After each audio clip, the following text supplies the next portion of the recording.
Welcome back. We just heard from all three candidates for mayor, and now we're moving on to the District 3 seat for City Council.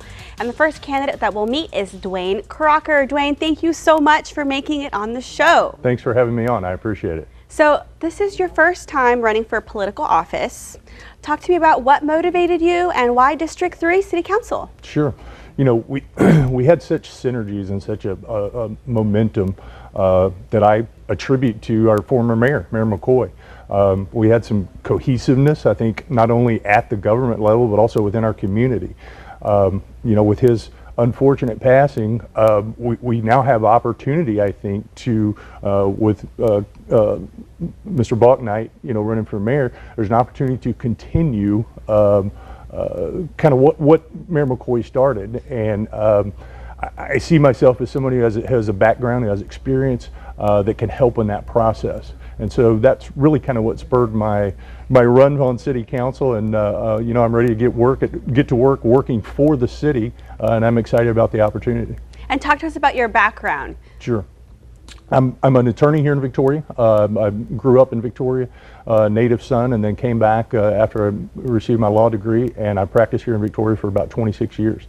I have a commercial corporate type practice, do a lot of contract work, representing mid to big businesses, or small to mid-sized businesses mostly, but then also governmental entities. I have several that I represent. And so, you know, through those experiences, as well as service on some community boards, you know, civic type boards, I think I've developed a skill set, knowledge and background that kind of uniquely situates me in this race. I understand government. I understand how government entities operate. You know, I have experience in strategic planning and budgeting, in infrastructure development, public financing, and open government. I mean, these are things that I deal with for my clients and have for, you know, 16, 17 years now. And so with that experience and network, what issues, I guess, would you want to advocate the most for as city councilman? Sure. You know, when I look at that from a priority standpoint, number one is always with me is always going to be police and fire.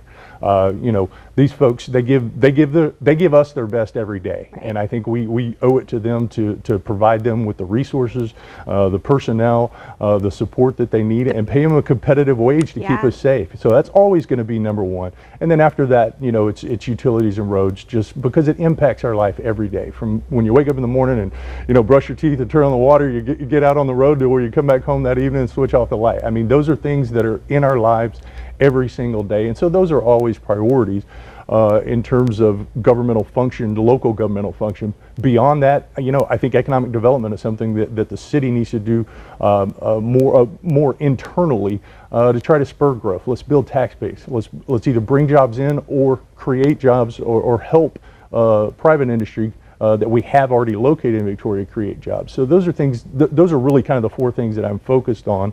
And in each one of those, the overriding priority, if you will, is responsible, common sense use of taxpayer money, because no one in government can ever forget that the money that's there, that's used, the funds that are used belong to the taxpayer. And if we use them responsibly, we can do more with them.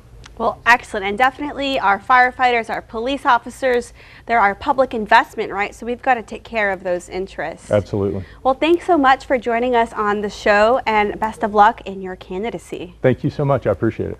And don't go anywhere. We'll be right back with early voting deadline and the election day details.